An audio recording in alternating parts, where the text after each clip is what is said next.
All right, folks. Well, welcome to the Q3 Economic Outlook session. Thank you for joining us on this beautiful sunny afternoon here on July 12th.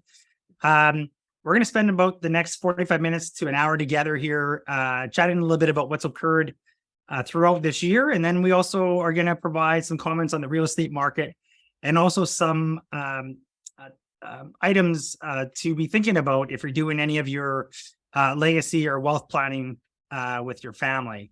So a couple housekeeping items before I jump into this. It's action-packed, and this is truly a global session. We have folks right across the country. We have folks in Mexico that are listening to, that are traveling.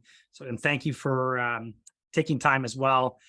Just if you have some questions along the way, there is a Q&A box. I will ask a couple questions for you if you could please participate. We'll keep it pretty light, but again, there's that Q&A box. Just click it, type in any questions. I will save it for the end. I will have a Q&A period at the end. The other option is you can send me emails directly as well if you have any specific questions that you'd like to have addressed too. So without further ado, let's jump into it. So again, you know, if you've attended any of these sessions, I always like to start with a little bit of a cartoon. I came across this one, and this was, I thought, somewhat interesting. You know, is the bull for real? You know, we have a Trojan bull with little bears inside of it. So, you know, it's been a very interesting start to the year for some of the markets. The balance of the markets have been somewhat underwhelming. We'll unpack that here shortly as well. So key points, what are we going to talk about today? So we're going to talk a little bit about the economic summary, inflation and interest rates. Very timely. You know, the Bank of Canada just hiked another quarter point today. The US inflation numbers came out this morning, so I'll touch base on both of those. And then I will talk a little bit about the recession. You know, we've spent a little bit of time on the last number of these updates, but I will give you my 2 cents on this. It is something that continues to be asked and come up in conversations. Then I'll give a little bit of a general market overview. I won't spend a lot of time here, but I will make a couple of comments about what's happening in today's market.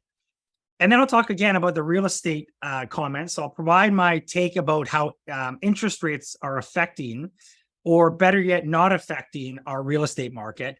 And then the last one, I'm going to spend some time on the legacy planning. And, you know, when I started to unpack and put together the information for the legacy planning, you know, with all due respect, it's a full session in itself. So I'm going to ask this question now, and I'll ask it again after.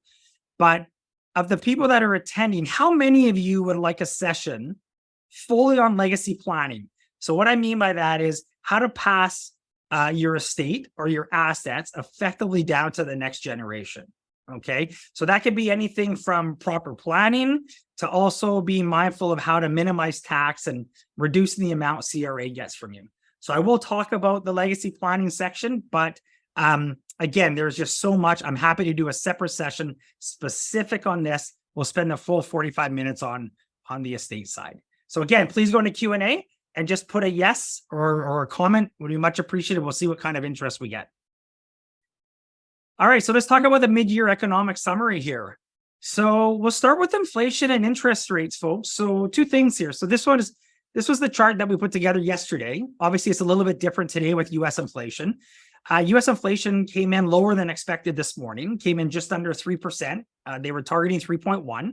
And since peaking in June of last year, we've seen a steady decrease in inflation. And I know that it doesn't necessarily feel that way when you're actually going to the grocery stores or paying for other goods and services. It's actually really pricey. Good example, I took my family out for dinner maybe about 3 weeks ago to a local restaurant, not an overly pricey one.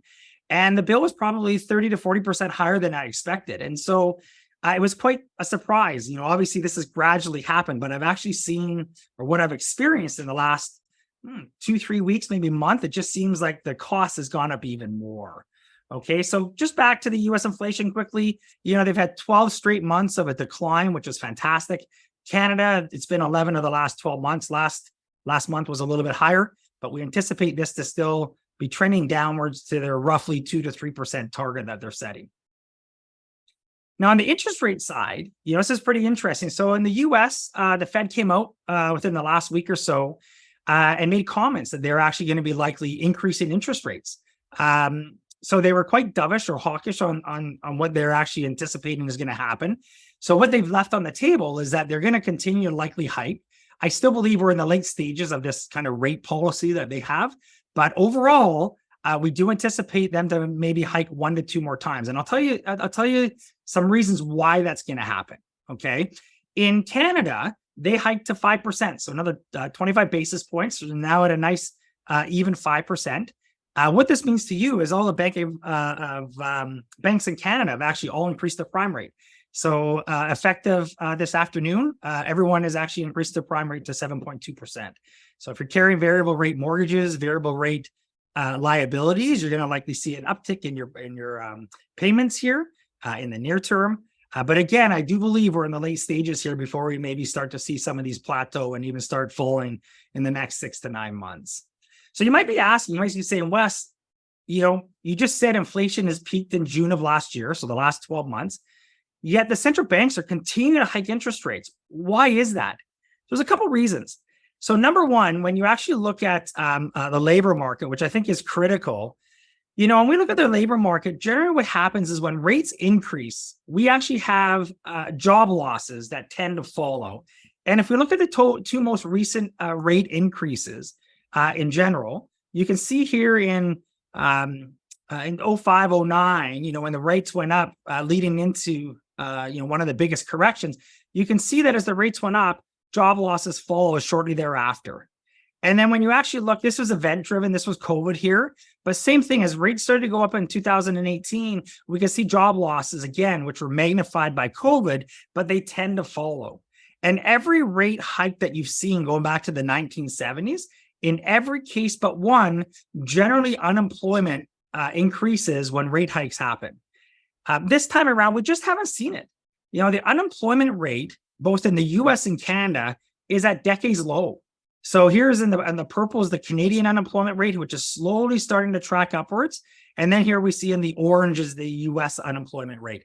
And what we're seeing is job growth. A lot of folks are out there actually looking for jobs. So job growth is actually coming in higher than anticipated, which means the economy remains hot despite inflation cooling.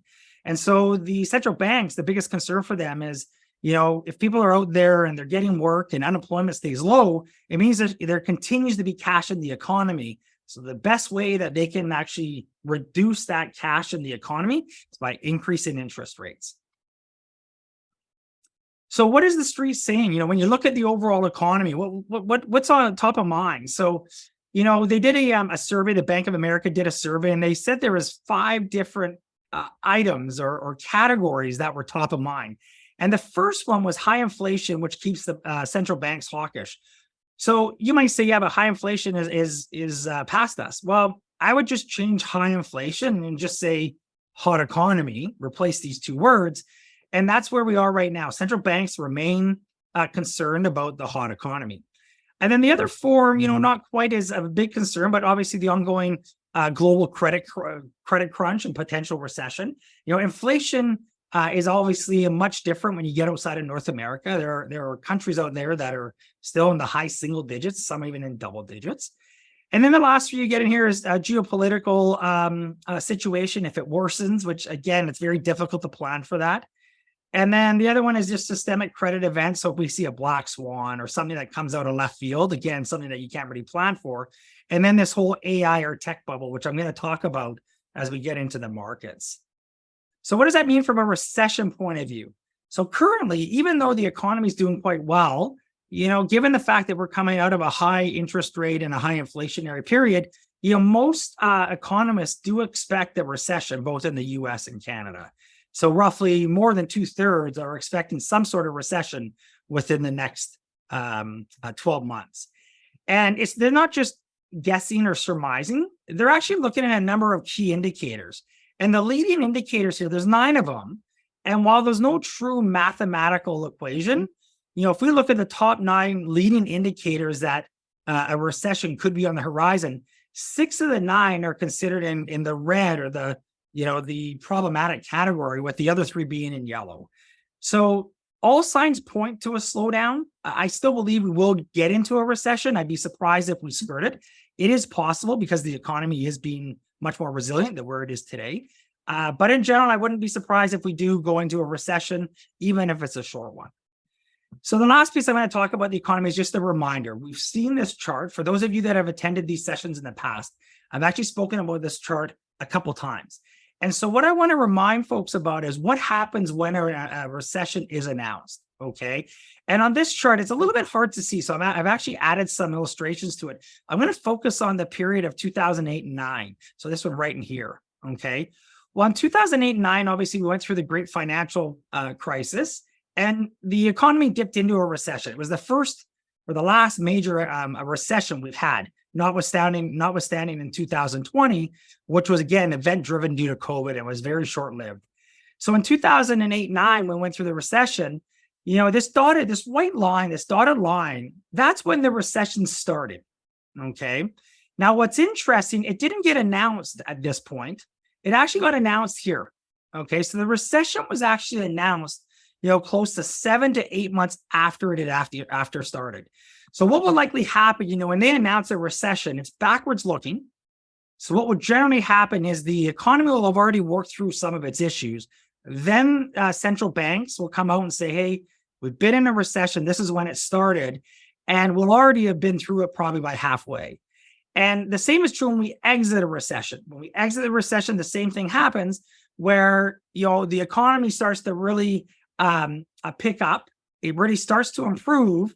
And what happens is it's thereafter that they'll come out and say, hey, the recession has ended. Meanwhile, markets and economy they're rolling. Okay. So let's jump into the market piece here. So the general market comments, again, it's been an interesting market. It's been, the growth companies have really driven the markets this year. Overall markets, when you look at the TSX, the Dow Jones, and so on, ones that aren't as tech heavy, have had very nominal gains this year in the low single digits. So what's really driving it? And this is another great piece. And, here's the wheel and fellows saying, just wait until they see AI. That's really what's driving some of the growth in these tech stocks right now, is the anticipation of this artificial intelligence, ChatGPT, and how it's going to actually work into, this next cycle that we're going to see in the market. So when we looked at the markets in general over the last 18 months, we've had some significant rallies in both the Nasdaq and the S&P 500. And I'm going to give you a breakdown of what's driving that.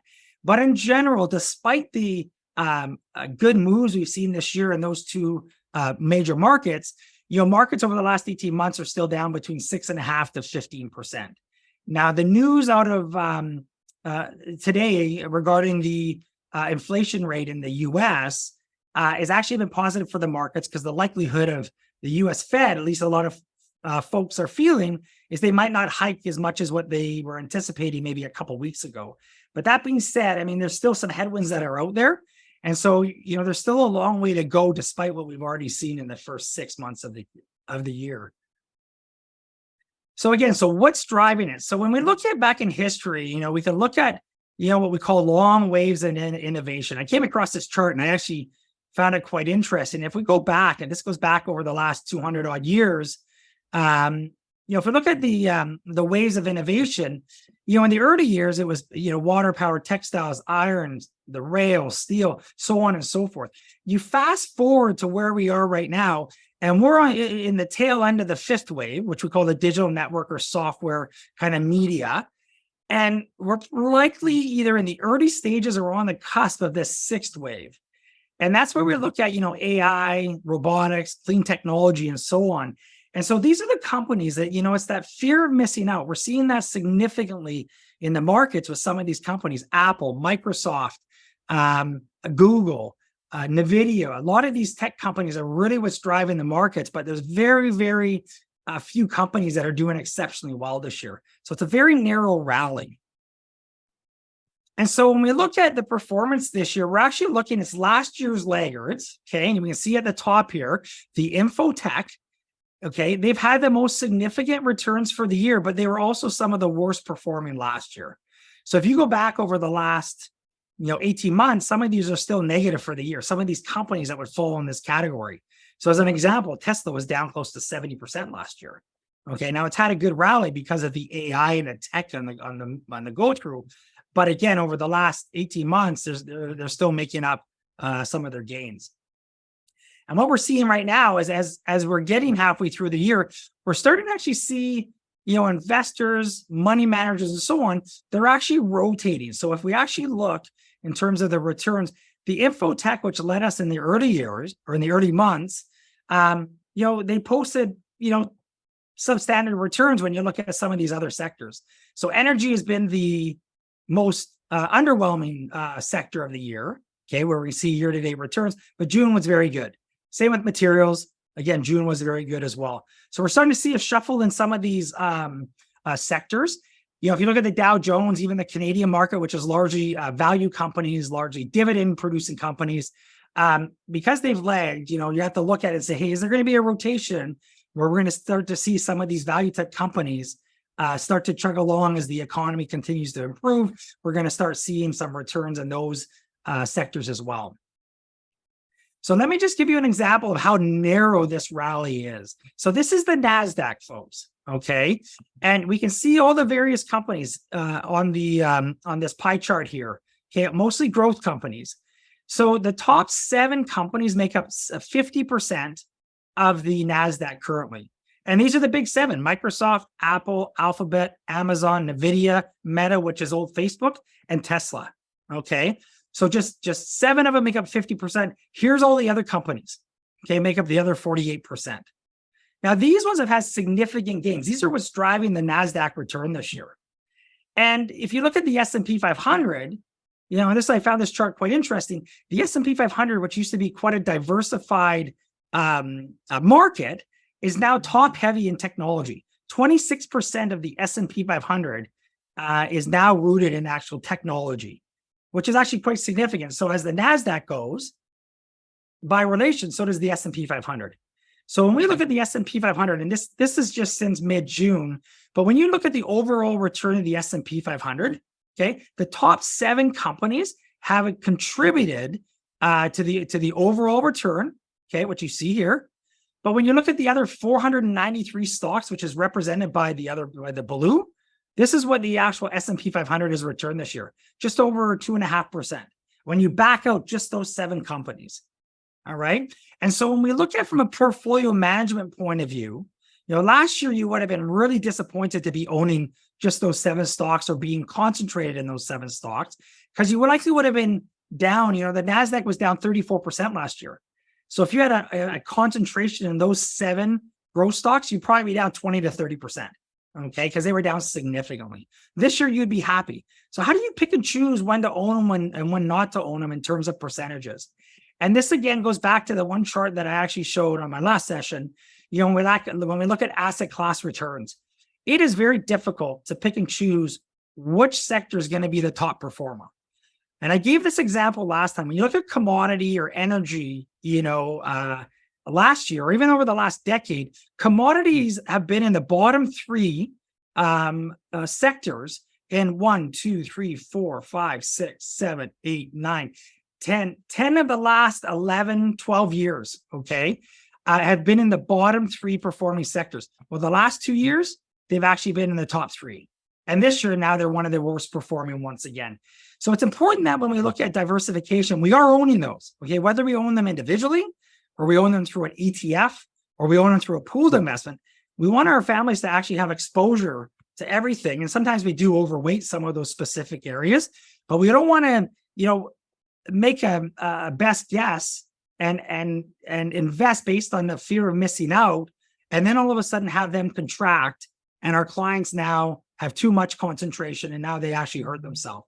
So again, it's important to tweak the portfolio, but not make irrational decisions, just getting in and out of the hot performing asset classes. And again, a good example of that would have been Bitcoin 2 years ago when everybody wanted to be in it, but then Bitcoin fell by 50, 60, 70%.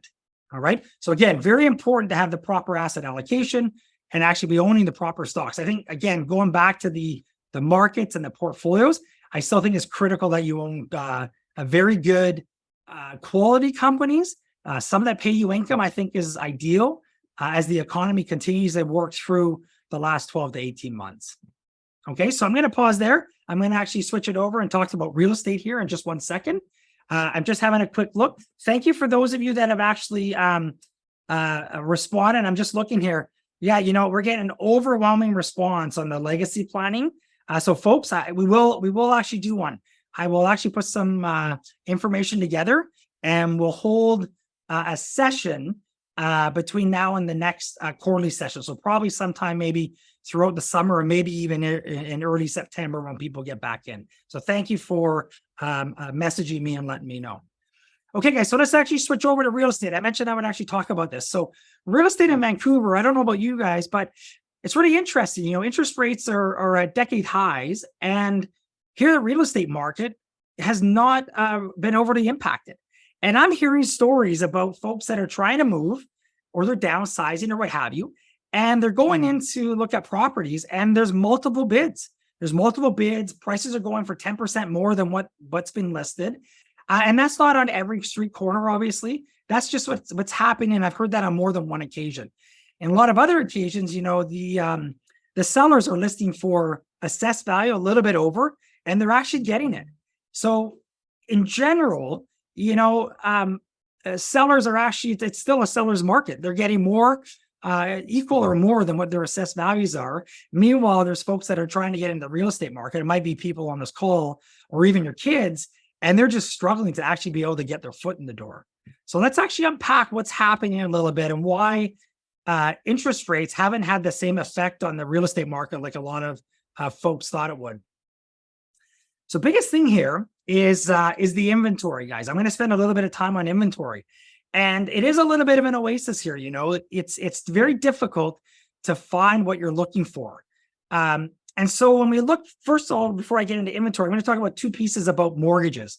Okay, I think this is really crucial in understanding about why we're not seeing specific inventory on the markets.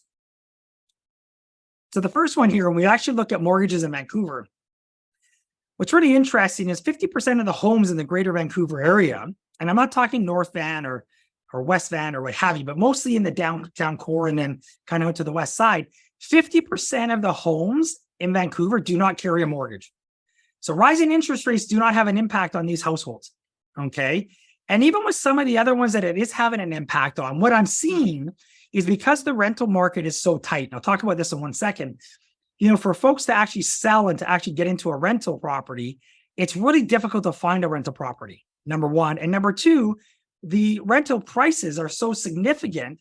You know, the difference between carrying a mortgage versus actually paying rental prices currently, there's not that much of a spread.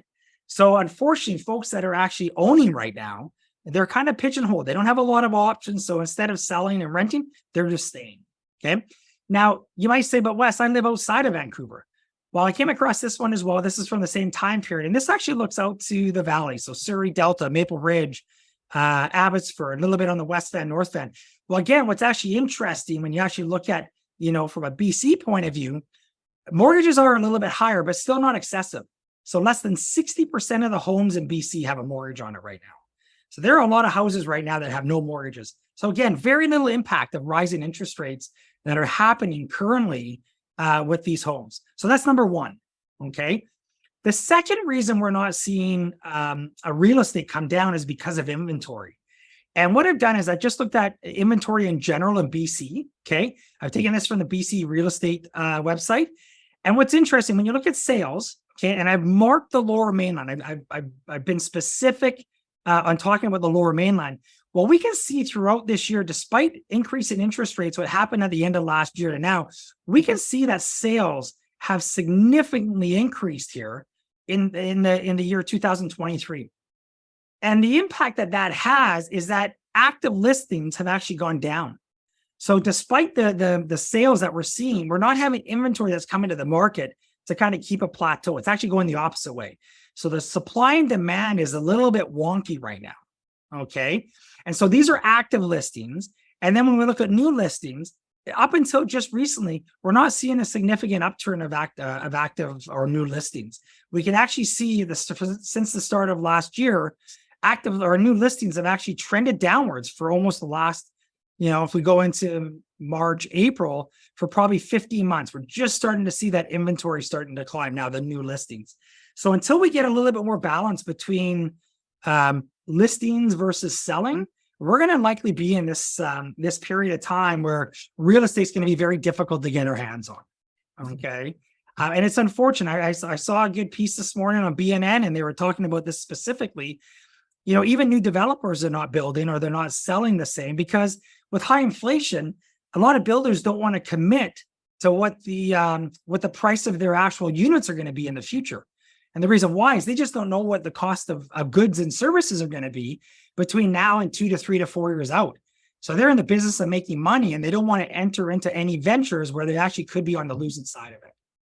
Okay. So then I want to talk a little bit about rental. So we're going to switch to rental properties right now. And again, when you look at Toronto, Edmonton, Vancouver, and again, these are all various points here, so stick with me for a sec. For these key areas will likely continue to see real estate staying strong, okay? And part of it is I mentioned existing population, but we anticipate to have significant growth in our population in Canada, and we've seen it already. So we have a lot of folks that are coming into the country, but unfortunately, again, I just talked about the new builds. It's actually not keeping up with the actual individuals that are coming into the country, okay? And here's a great statistic.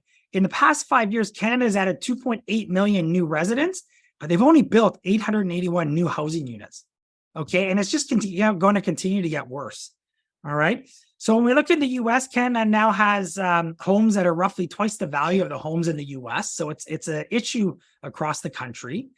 And with increasing interest rates, we're seeing mortgage payments, and this is an example in Toronto, but it's up significantly. 34% mortgage rates or mortgage payments are up in the last 12 months, okay? So even though rental properties are probably a little bit better from a financial point of view, it's more affordable, the new arrivals that are coming in, the new immigrants that are coming in, they're projected to rent for 4 to 5 years. So the challenge is there's just not enough new homes or new units to get our hands on. Okay, so again, this, and I'm going to talk a little bit about this multi-residential units, and I want to touch base on this because a lot of folks on this call will actually participate in multi-family, multi-residential units that provide income. And so I want to talk about the difference between public rental spaces and private rental spaces. So just bear with me. I'm going to use maybe the next 5 minutes or so just to walk through it, and not only about why we like this multifamily sector, but also why it makes sense from a tax point of view. Okay. So again, this is just a quick chart. Canadian population growing. This is over the last 4 years versus new housing starts. Okay. So most Canadians, okay, not so many on this call, perhaps, or the ones that we work with, but most Canadians, if they want to own real estate, they either buy it individually, but we've already talked about how difficult that is in today's market because cap rates are so wonky because the price of real estate's gone up so much, your rental price doesn't offset or doesn't make it overly advantageous to own a rental property because the value of the property versus the rent minus expenses leaves you with a very small portion in your income. Okay, really where the growth is occurring is in the capital appreciation. So if you want to own real estate, how most people will do it is they'll buy a publicly traded REIT. Okay, and I'm going to give you an example of this one here called RioCan. It's this orange line here. And for some of you have likely driven by properties that are owned by RioCan. And I'll give you one example. So out in Langley on the bypass, okay, there is a Cactus Club. It's a Cactus Club, there's a golf town. And for any of you that have driven out there, you likely know where I'm talking about. Well, that property and the one across the street is owned by RioCan. They have properties across the country, okay? Now, RioCan's stock price, even though they own property in prime locations, their stock price in 2020 fell almost 50%, more than 50. And then the following couple of years, it made its way back up. And then with rising interest rates, it's actually taken a sharp decline again. So RioCan as a company, a publicly traded Canadian real estate company, over the last 3 years, including their dividends, is down 13%. So if you owned it 3 years ago and you own it today, and you invested $100,000, it would be worth $13,000 less today. And you might say, Wes, yeah, but that's one instance. Well, this purple line, this is the publicly traded REIT index. So you can see it actually uses or tracks RioCan very similarly. And although it's done a little bit better, you would still be down roughly 5% over the last 3 years. Okay. And this is in the public space. This is the way most Canadians access real estate if they're not owning it directly. Okay. So most traditional advisors say, let's own this real estate. It pays you income. And it's a way for us to have a different asset class than stocks and bonds. Well, if we look at the private multi-residential real estate market and the various sectors, if we look at the right-hand side of this chart, so right here, okay, if you look at the Canadian market, US, global, and emerging markets, you can see in this dark box, it's black or maybe blue, and depending on what your eyes see, but it's average roughly double digits, regardless of which one that you would have owned for a 20-odd year period, okay? But to get those double-digit returns, you would have had some really good years, and you would have had some really poor years, just like the ones we had last year, okay? Well, if you look on the left-hand side, okay, and you look at private Canadian apartments, private Canadian real estate, and you look at what those sectors return, very similar as what some of these other ones on the right-hand side has done. The key difference between it is the volatility. You haven't had the same amount of declines, okay, or drawdowns as what you've had with equity markets, and you haven't had as big of one-year returns, but overall, your average has been very consistent. And for those of you that have been with us for a long time, we often talk about standard deviation. How much risk are you taking to achieve a certain level of return? Okay. And so when we look at the chart, when we look at the risk measurement that's across the bottom and then the return across the top, the more risk that you take on this bottom axis, you want to be up here because you want to get paid for your risk. Okay. But when you look at everything outside of US and emerging markets who have had some really difficult periods of time, when you start to look at, Canadian bonds, global equities, Canadian equities, you can actually look in comparison to private Canadian apartments. They've actually taken more risk because they're further right, and they've actually returned lower returns over that same period of time. So as an asset class, and we do like it, even though we're in a period of time with high interest rates, high inflation coming down, but high interest rates, we still like it as an overall sector, okay? And again, partially because of the demand for real estate right now, okay? So when we look at it from a tax efficiency point of view, so number one, we like the sector. Here's the reasons why, but we also like it from a tax point of view. And I'm going to give you 3 examples of why we like it, okay? Now, when we look at cash flow deferral, all right, there's 3 types. I'm going to actually call it distributions rather than on the bottom here, it says REIT, guys. Let's actually change that word to capital gains. Okay, I don't really want to talk about REIT. I want to talk about capital gains because this chart, this graph that I'm illustrating, it applies not just to REITs, but any investment you own that produces capital gains. Okay, there are 3 forms of investment income Canadians can earn. Okay, there's interest, dividend, and capital gains. Okay, and what this illustrates, if you were to invest $100,000 and you were to earn a 6% rate of return, okay, interest bearing, assuming a 45% tax bracket, interest bearing of that $6,000, you would have to pay $2,700 in tax the year you received it, and you're left over with $3,300. Okay, now if you receive it in a capital gain, okay, you don't pay tax in that given year unless you receive it. So if you own an asset that goes up $6,000, that is a deferred capital gain. You don't pay any tax that year, okay? If you do receive capital gains, okay, in the form of a distribution, you pay 50% tax, okay? So you pay about $1,300. You'd be left over with about, $4,600 in your pocket, okay?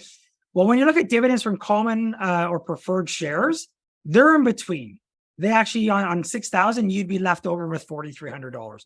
So number one, distributions from private real estates are largely return of capital.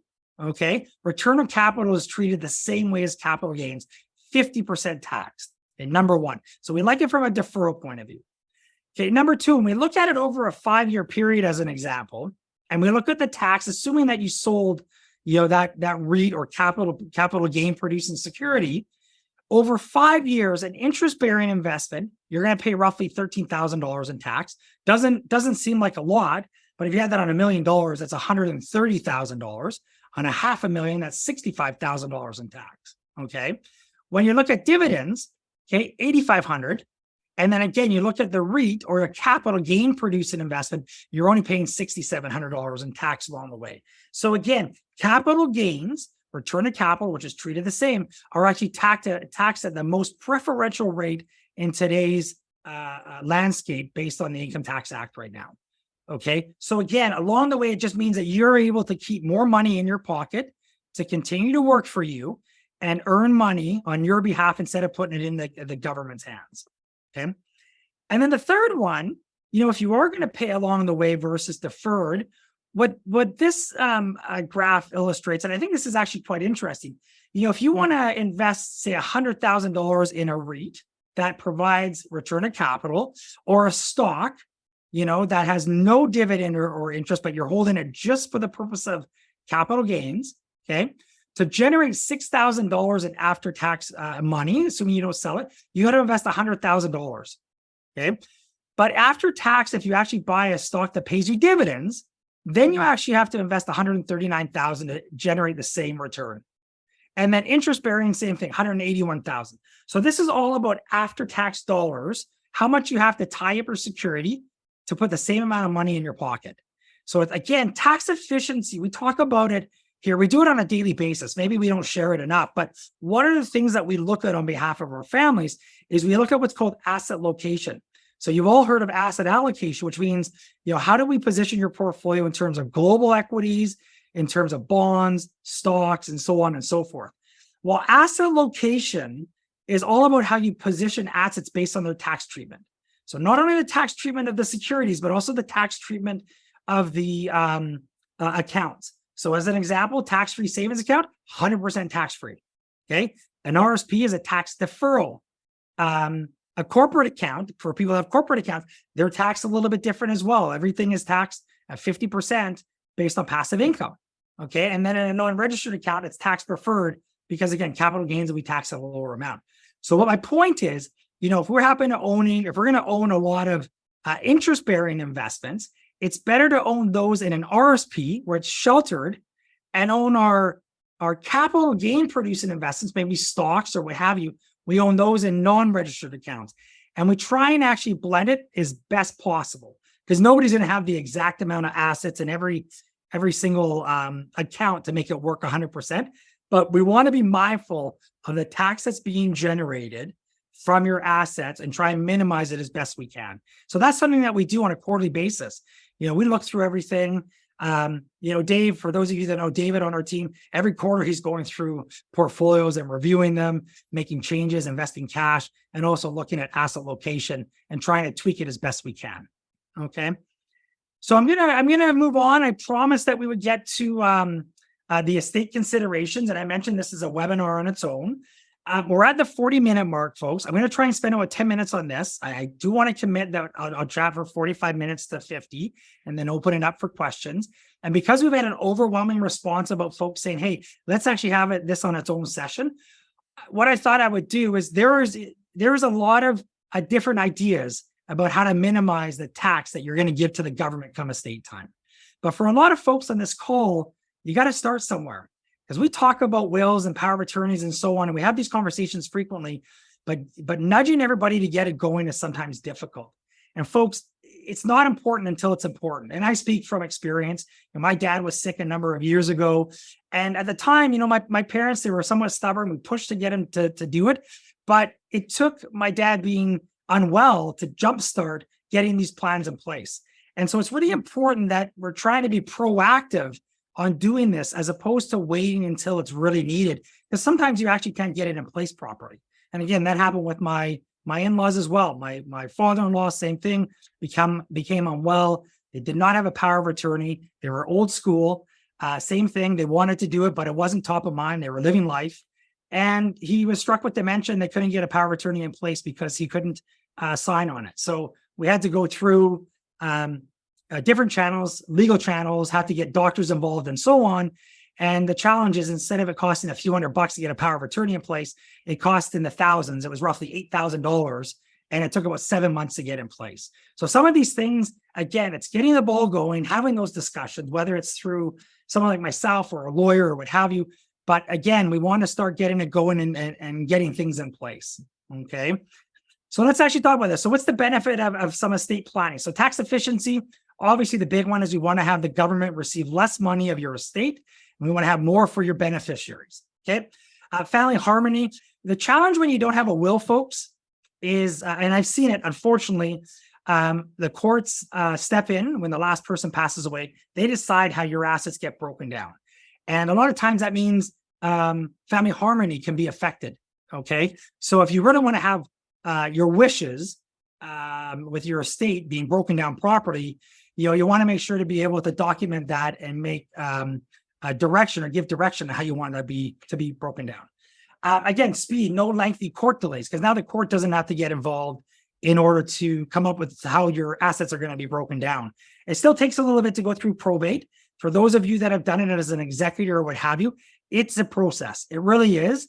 But not having a will takes even longer. Okay. The fourth one is control. And again, this is the confidence that you have that your assets that you've worked so hard for over the years is going to get in the proper hands, that the ones that you want to. And the last one is just peace of mind, folks. Peace of mind, you want to make sure that you're helping those individuals that will benefit from some of the assets from a financial point of view. And then the one other thing I should actually mention before I get into the next couple of slides, I've had a number of conversations with folks about, gifting or giving with warm hands versus cold hands. And what that means is we have a lot of folks that are wanting to pass some assets along to their kids today. They want to see them use it today, whether it's for real estate or to help them out financially, especially given this high interest rate environment. So again, you want to make sure that you're saying, hey, do I want to wait till estate time or do I want to do some of it now? And if I do want to do it now, what questions should I be asking? Because at the end of the day, you don't want to sacrifice your financial well-being for the kids, but as parents, we all want to do it. So again, there's going to be a balance, but we're having a lot of those conversations. So how do you do it in a way that benefits you, but that also protects the assets that you're giving? You obviously don't want to give assets away and have it subject to creditors or disposal breakdown or whatever. So again, there's some important legal documents that aren't overly costly that you can put in place to actually help with that process. Okay. So again, financial literacy of legacy planning topics. This is really interesting. So when you look at just these four key areas, the cost involved in drafting a will, what the legal fees cost, executor fees, probate process, and so on, folks, less than 1/3 on average in these categories, people are familiar with. So when you look at it, that means 2/3 of Canadians are either indifferent or are unfamiliar with these topics.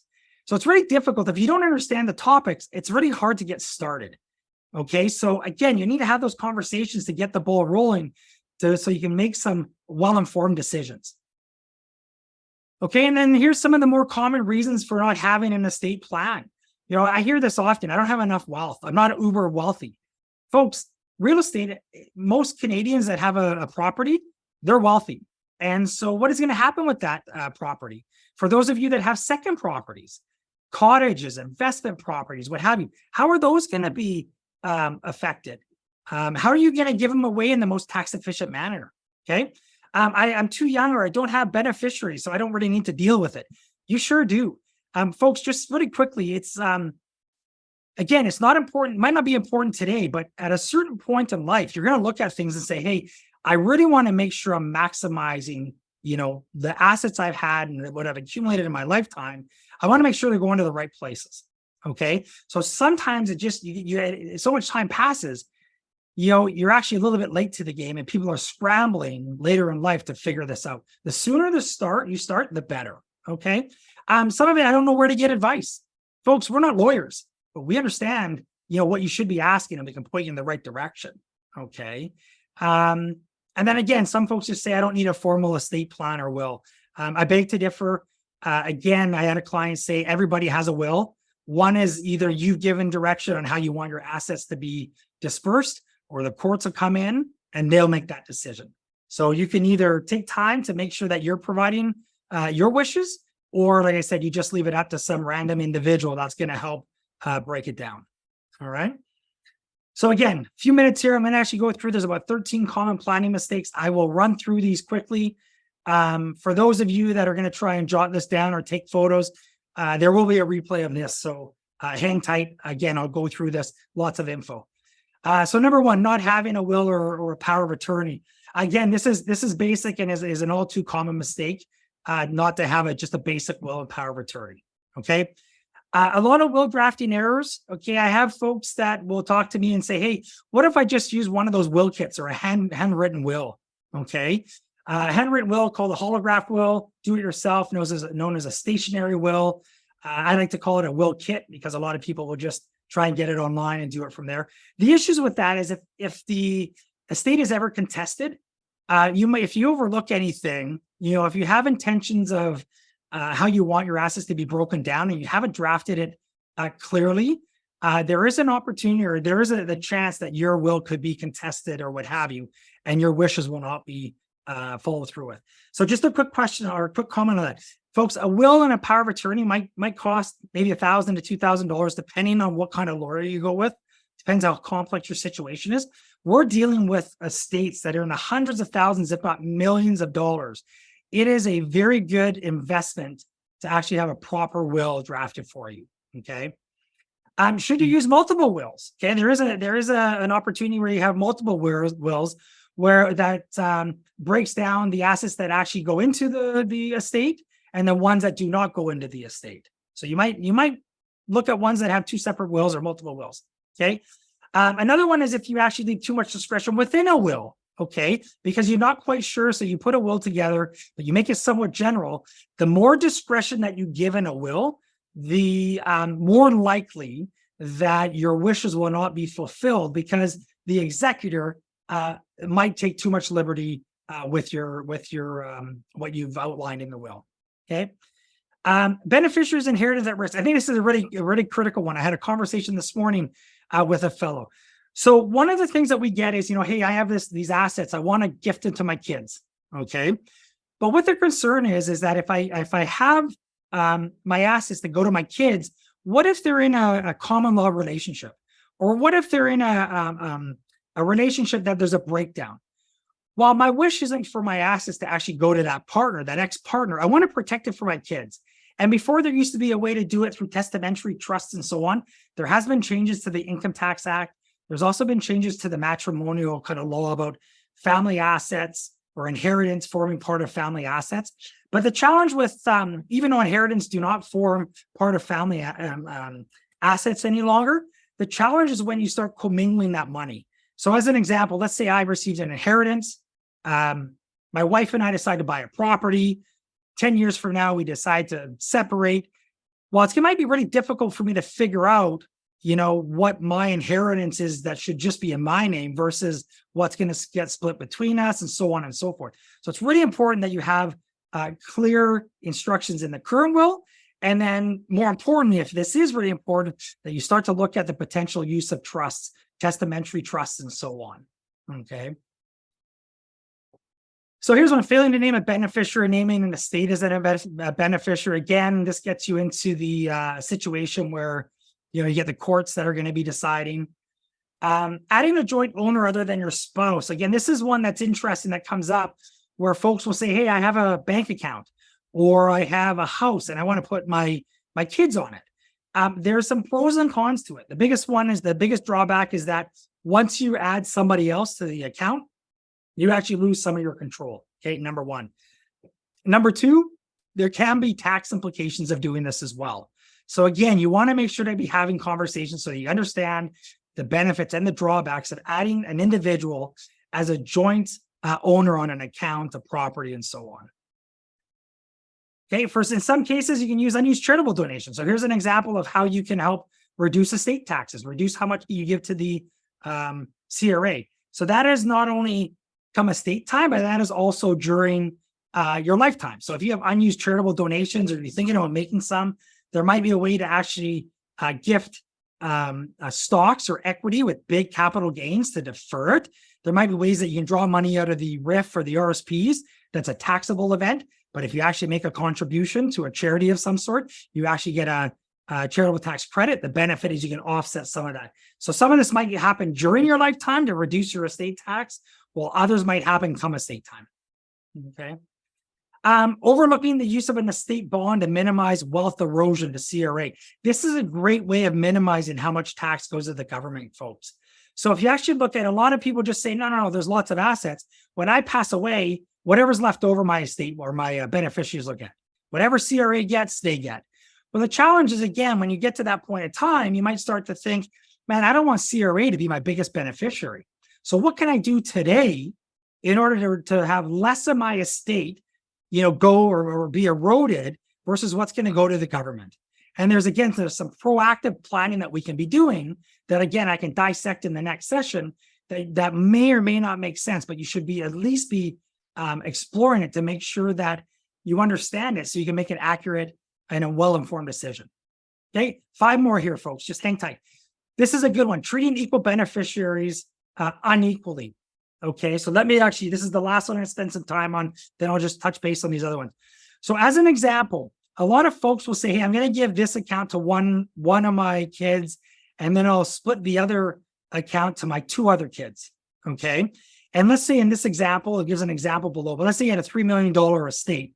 And let's just say you have an RSP and then a non-registered account. So what you might say is, oh, my RSP is roughly $1 million. I'll name Johnny as my beneficiary. They will get that $1 million. And then I have, my 2 other children, Jimmy and Sarah or Sally, they'll get 50% of my non-registered. That's $2 million. So everybody gets $1 million, right? Nice and easy, clean. Well, the problem is the registered assets are fully taxable. Okay, they come out of the account as though you've withdrawn them. So what happens now is the first kid only gets the net amount of that $1 million, whereas the other ones get the after-tax amount and have paid less tax, so they're left with more in their pockets. So it's really important when structuring your assets that you're giving the proper direction if your intent is to have the kids get equal amounts of the assets. Okay.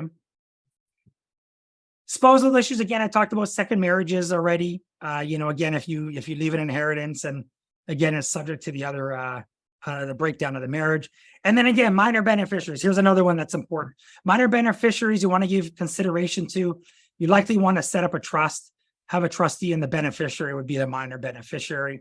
Not overly expensive, not something you have to manage in your lifetime. You give direction through the will. Okay. And then the last one I mentioned, gifting with warm hands versus cold hands, lump sum to adult beneficiaries. We're seeing this a lot.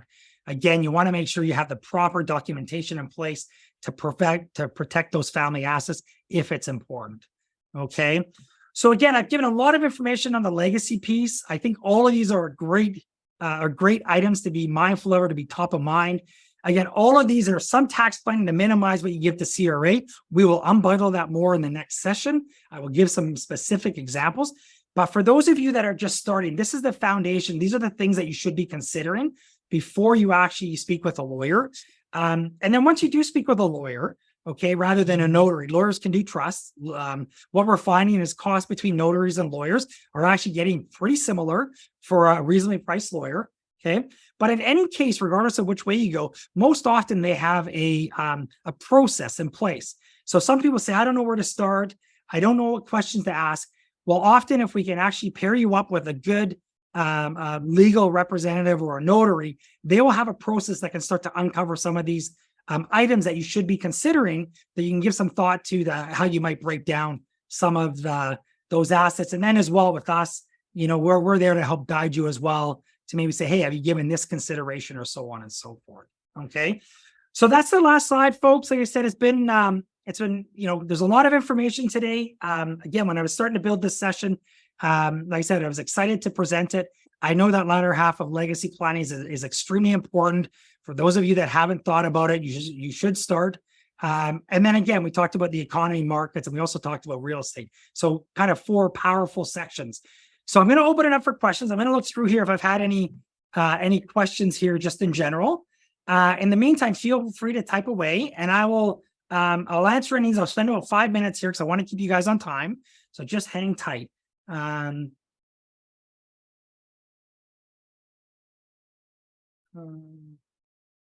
So I had one here that said, on the legacy planning session, could you please include a component on leaving to charities and or foundations?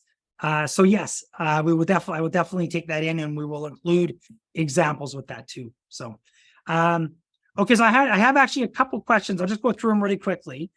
So number one, I have a question about GICs. It always comes up, and even with the rates increasing again today, on a 1 year GIC, you're likely going to be able to get between 5.25% to 5.5%. I would think maybe there might be some teaser rates out there that might be even a little bit better. In general, folks, a GIC, I stand by what I said a few sessions ago. A GIC, I don't believe, is paying you a big enough premium to lock it in for a year. Okay. What I mean by that is we can get short-term interest-bearing vehicles that are paying probably between 5 to 5.25 right now. That's liquid on a daily basis. Okay. So the benefit is if you invest, you have the flexibility to sell if you want to do something different with it.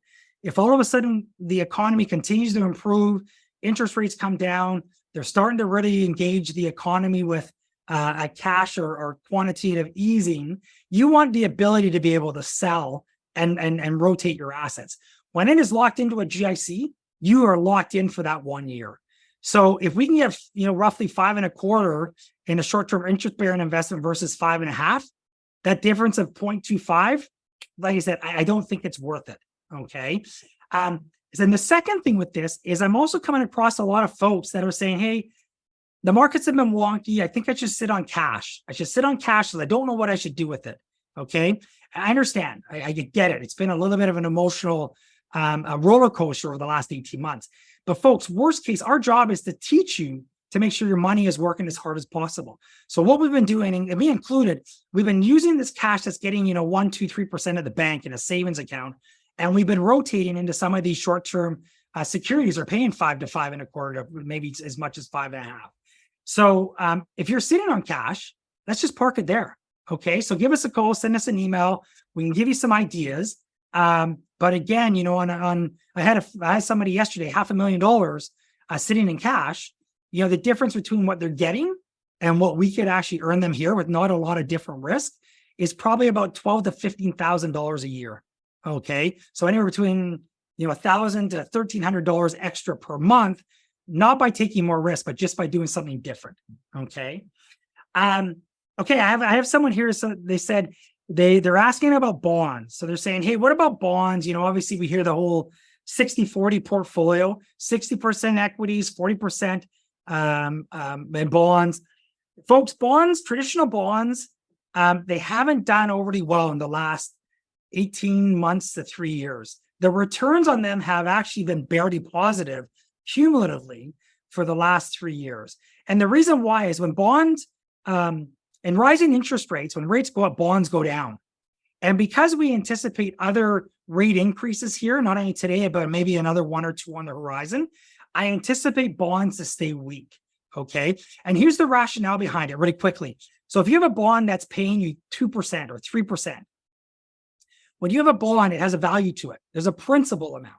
So if you have a $10,000 bond paying 2%, okay, well, if somebody goes to market today and buys a bond, they're not getting 2%. They're going to get 5% because that's today's interest rate environment. So your bond at 2%, the only way that you can sell it is to discount your principal to make up for a 5% bond today that somebody could get. So what happens is your principal goes down, you still get your 2%, but it has to be discounted to be able to actually make it on par with what people can get today. And that's why we've seen bonds last year were down 12%. They're flat this year. Okay. So I'm not a big fan of traditional bonds. I would look more at private credit, do what pension plans are doing. This is what we've taught a lot of our families over the last number of years. There's a lot of companies out there. If you do a property, they're yielding anywhere between 6 to 10%, and they're backed by real assets. So yeah, like I said, I'm not a big fan on the bonds. For those of you that are asking, I would sooner see you have less bonds and more in the private space where there's private credit, maybe even real estate. Again, depending on what your situation is like. Okay. Just seeing, you know what, folks, that looks like all the questions. Oh, sorry, there's a few more that have come in. Hold on, hang tight, guys. So I had somebody ask here, very good question. So the private REIT market looks really good, but for short-term 1 to 3 year timeline, what is the best low risk investment that has the best tax treatment? That's a good question. GICs that you invest in is 100% interest. That means it's 100% taxable. So the problem is you're giving away, if you're in a 50% tax bracket, you're giving away 50 cents on every dollar. So there are some investments that actually distribute distributions in the form of return of capital. Benefit of a return of capital is it's treated as a capital gain. The tax is half. So if you're interested, just give us a call. We can actually understand your situation, time frame, and so on. We can give you some ideas there. Okay. Yes, very good. Another one. How does the private REITs perform compared to the examples we use today? So that's a very good question. I actually forgot to actually mention that. So I mentioned over the last 3 years, RioCam, which was one example, which was down almost 13%. The index is down about 5%. If you look at the private real estate investment that you own for a lot of folks, the Foresight private real estate portfolios over that same period of time is positive 18%. So it did 9% just under 9% in 22, sorry. In 2022, it did just under 12%. And this year, I think it's going to likely come in between 6 to 8. So a little bit less, just given the rotation, what's been going on coming out of last year, but still positive. The difference is roughly 23% versus the public markets. So very, very good question. So one other good question, and I'll wrap with this. What's the likelihood that the government will increase the capital gain inclusion rate? I think it's tough. A lot of the government in general needs to recoup some of the tax revenue that they're spending that they had through COVID. And they've talked about increasing this inclusion rate every year. Near the end of the year, we have folks that actually ask the same question. And some people are proactive and they trigger a lot of capital gains out of fear that the inclusion rate might change, but it hasn't. I think there's a lot of other ways for them to increase tax revenue besides just changing that inclusion rate. But I would say never, because again, it would be an easy way for them to start to recoup tax revenue. But as you mentioned, I think it's a slippery slope on the markets, number one. And the other one I think that's slippery is, you have a lot of folks that own second properties. That would also fall into that category, the capital gain inclusion rate, because if you sold that investment property, and you have a lot of the middle class that own maybe some second properties or rental properties. So, from a voting point of view, politicians tend to make decisions based on what's going to get them the most votes. So I think anytime you look at taxing your principal residents, maybe increasing capital gain inclusion rates, this is the slippery slope that they face. But I would definitely say it's on the table. How strong? I'm not 100% sure, but it's something that we are closely watching. And every time the budget comes up, we tend to reach out to a lot of our accountants to see if they've heard anything. But they're as much in the dark as we are. But it is definitely something where, with the capital gains inclusion rate going up, you might want to trigger some tax, maybe depending on the situation, over a couple of years, not all in 1 year, but maybe over a couple, just to smooth out the tax that's going to be given to the government. So, all right, folks. Well, listen, we're bang on an hour since I started, just over 2:00. Lots of information. Again, stay tuned for the legacy session, which we'll send out on. In the meantime, if you have any questions, please feel free to reach out. In the meantime, have a fantastic summer. And like I said, we'll connect with the folks throughout the summer. In the meantime, be safe, and we'll talk to everybody soon. Take care. Thanks, guys.